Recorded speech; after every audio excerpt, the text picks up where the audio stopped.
What's going on, YouTube? This is my Diamondback DB15 review.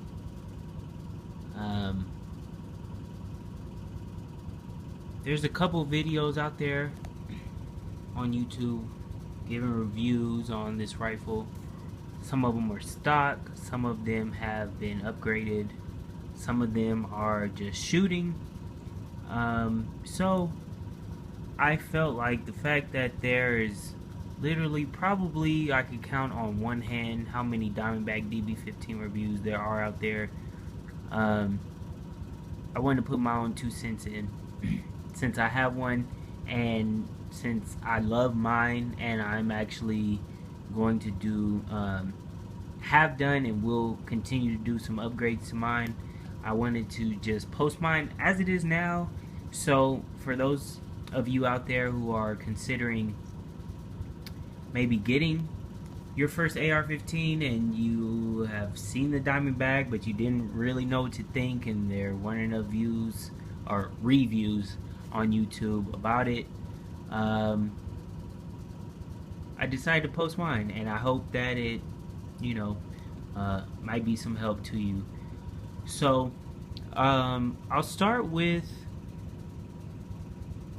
why I decided to purchase this weapon, this rifle. My first assault weapon, we don't call them that, we all know that. My first sporter rifle that I purchased was the Centurion C39 sporter. That was my first AK, and I bought it off of Cheaper Than Dirt, and I knew that I grew up shooting. I grew up with all of my relatives, uncles, they all hunt, so I grew up with guns. So I knew that from the get-go, I knew I wouldn't want them each. I don't consider myself a fanboy of either one. I liked them each for their own reasons. And when I purchased the C39, there was a lot of hate out there on the AK level, and I went with it anyway. Why did I go with it? Because it was made in America, and it was, I thought, an attractive rifle, so I purchased it. And kind of the same thing with the Diamondback. Not as much hate on the Diamondback, but at the same time, it's not considered your top of the line AR. So basically, I have an entry level AK, if they want to call it that. I hate that fucking term, but that's what it is. Entry level AK and entry level AR. I don't consider either one of them to be entry level, because they're all, at the end of the day, gonna do the same shit that a top of the line AR is gonna do, or a top of the line AK is gonna do, or but that's neither here nor there. We're not getting to that argument. This review right here is strictly about the Diamondback DB15. So for those of you who are considering purchasing this rifle, what can I say? It's awesome. I love it. I've done a little bit of upgrading. Am I done doing some upgrading? No, but I've done a little bit. As you can see in the background there are some of the parts that I have changed out or purchased otherwise, and so we're gonna go from there. So we'll start with why I decided to go with this AR. Like I said, it's my first one, so I knew to look for a quality bolt, and basically that was it. Outside of having the bolt shot peen properly, that was pretty much it. Other than that, it was all personal preference. I knew that I wanted an AR-15 in the flat dark earth color, and I also knew that I wanted an AR-15 with the free floating barrel, or not barrel, but the free floating rail system. So For the price point that I was looking at, with the flat dark earth color and the free flowing rail, the Diamondback DB15, it couldn't be beat. So we'll start with what I've done to it.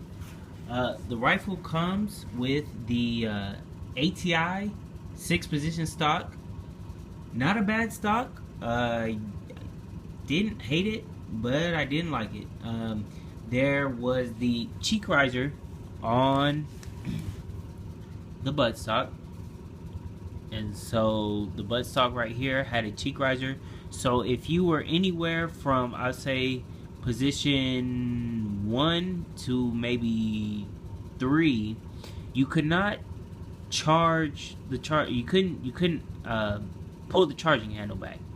It would get stuck because the cheek riser had a lip right here, I would say, and so when you pulled it back, it would get stuck. And not to mention, it wobbled, had a whole lot of wobble, and I really, honestly, I just didn't like the way that it looked. So I went with Magpul, of course, with the AR-15. In the AR world, Magpul is one of the top notch. So I went with the Magpul. See if we can zoom in here. With the Magpul STR buttstock. Awesome buttstock. I think I purchased this for about 80 bucks from my local gun store. It is the commercial version, so it's a commercial buffer tube. So I had to make sure, if you're gonna go with this rifle, that you get the commercial buttstock for the commercial buffer tube. But it is an amazing buttstock nonetheless. 6-position. It's got the lock mechanism here to keep from wobble. So if you need to adjust, you can do so with this lever here. And when you find the position that is most comfortable for you, simply just push the locking mechanism in and it locks. I'm not going to say it's Loctite. There's a slight wobble, but it's a lot less than the ATI stock that came with it.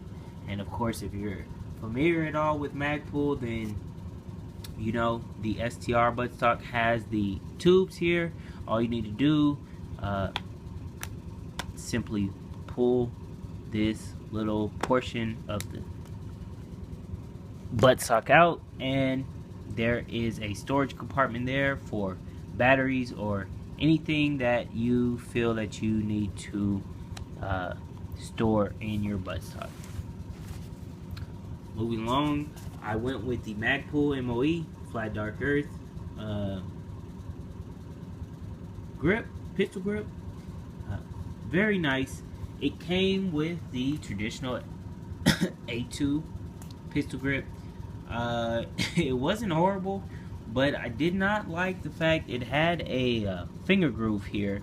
So when you gripped here, there was a separation, or there is a separation from your trigger finger and the rest of your fingers. Did not care for that, and it did not fill in this gap here, which I really like about the Magpul grip. Fills this in, so it really gives you a more stable grip with the wrist. And yeah, so that's why I went with that.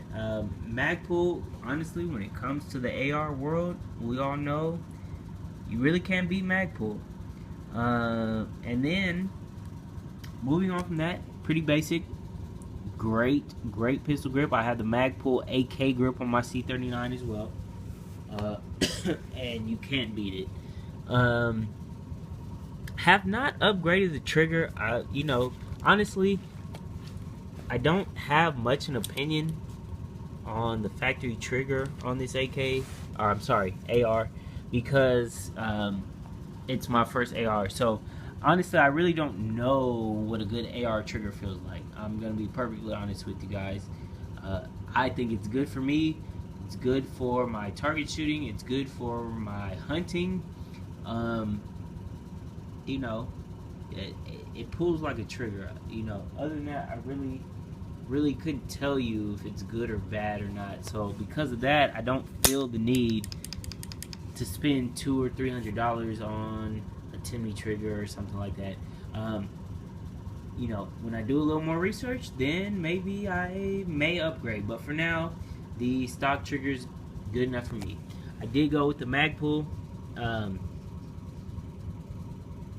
What do they call it? The enhanced trigger guard. Yeah. So this is the aluminum. So this is not the polymer one that matches the flat dark earth. This is the black aluminum.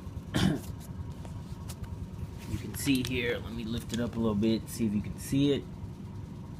You can see that it's got much more room for the finger if you're running, you know, AR drills and you have gloves or anything like that. Pretty awesome. That was like 15 bucks, my local gun store. Went with that. Of course, Magpul P-Mags, we all know those. Standard mag release. But here, the Diamondback DB15, or well, not DB15, but the standard DB logo here, and the Flat Dark Earth Magpul P-Mags. These are loaded with the Hornady soft tips. Can't beat them. So moving along, what else have we done? It does come with the, like I said, main reason why I purchased this weapon, aside from the full flat dark earth color, was the free floating rail. Very good, comfortable grip on these. Am I gonna keep it? No. I'm looking at the Troy Alpha Rail flat dark earth, the 15-inch rail. I really like the look of the ARs with the full rail all the way out to the end of the barrel. So that's probably going to be my next purchase. If not that, then the Bushnell AR-15 scope. Kind of in between the two. But that's what it comes with. So you can see it's flat on 3 sides. Full rail across the top. And then you have the quarter rails on the 2 sides and the bottom, which I have attached. This is a Tapco vertical pistol grip. Not the greatest, but it's all I had in my closet at the time, so I threw it on there. And I'm going to run with it for the time being. So I really wouldn't consider that an upgrade. It just is what it is for now. As you can see, I have went with the Magpul Flat Dark Earth M-Bus sights on it. I did have a sight mark red dot, and that was a bust. Probably put, excuse me, maybe 4 or 5, maybe 6 magazines through it at the gun range, and the sight mark red dot actually became loose, not on the rail, but the actual red dot became loose on the scope mount, the factory scope mount that it came with. So took it off, and I'm just gonna leave it with the M-Bus sights until I can actually get either the Nikon P223 or the Bushnell AR scope. But for now, we're gonna rock with the flip up Magpul sights. So moving on, I haven't changed this. Comes with the factory A2 style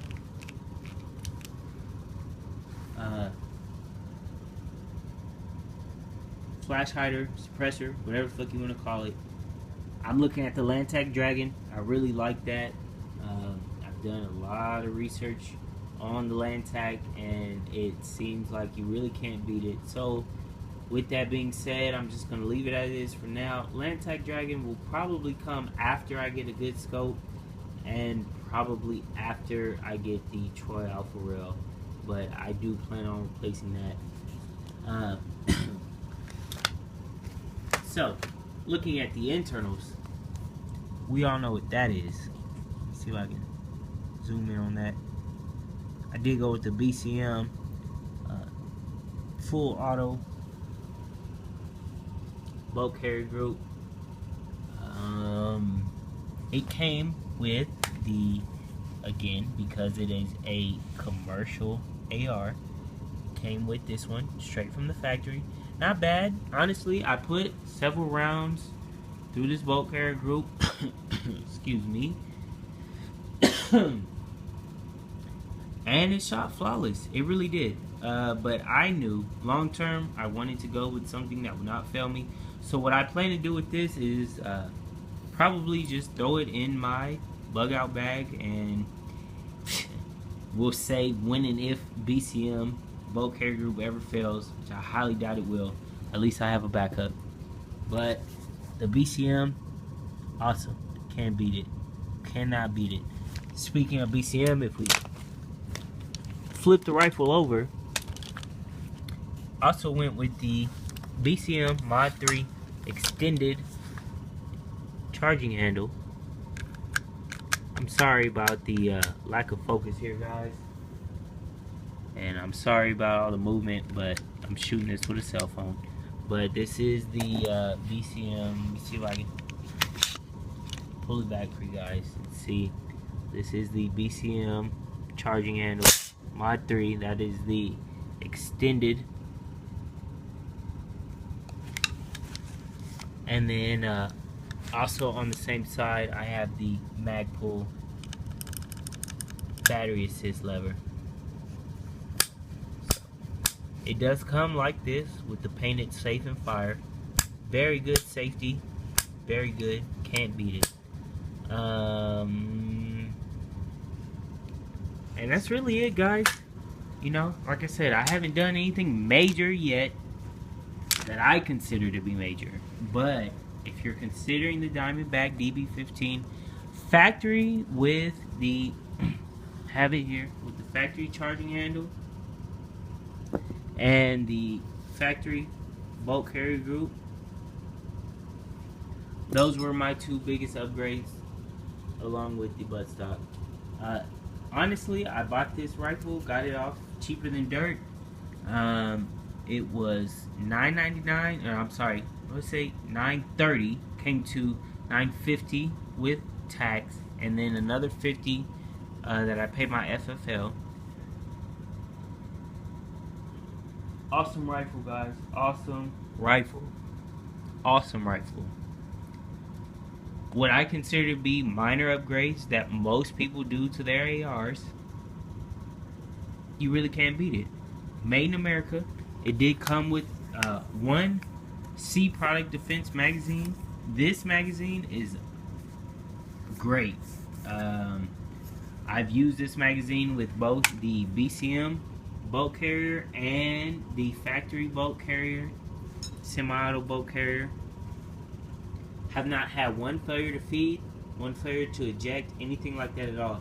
I'm actually looking to purchase more of these. I didn't know anything about C Product Defense until I got this rifle, and now that I have one, I'm actually looking to get more. I do prefer Magpul. We all know in the AR world Magpul is awesome. But you know, you purchase what you can afford. So if you can only purchase C Product Defense, go with that shit, because they're amazing. But other than that, like I said, guys, this is it. Amazing rifle. It's dead balls accurate. If you can sight in whatever scope or red dot you want to mount on it, it's awesome. It's awesome. It's not going to give you any issues. It is a little bit heavy because of the aluminum factory rail, but that is why I'm looking at getting the Troy Alpha rail. Also because I want the full 15-inch rail. So I like the look of that. I like the 16-inch barrel with the 15-inch rail, and that's why I'm going with that. But it's not a necessity. It's not super heavy to carry, and that's what it is, guys. So I hope you like my video.